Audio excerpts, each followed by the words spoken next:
Immersive Reader, once only available on Pages, is now available in assignments too. Students can access Immersive Reader by opening the assignment and selecting Immersive Reader in the upper right-hand corner. Here are the assignment instructions. Students may read one word.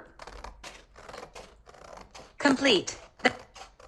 They can also choose the play button to read the entire sentence. Complete the handout. Hooray! Additional supports can be found in the upper right-hand corner of their screen, including text size changes, overlays, highlighting parts of speech,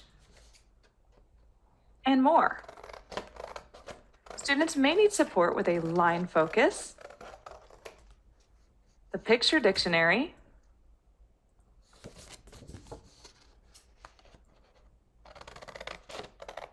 or even translating to a different language.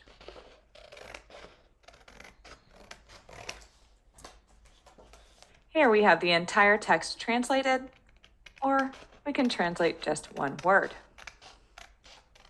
These supports again are available in Canvas Pages and Canvas Assignments, and also the syllabus page.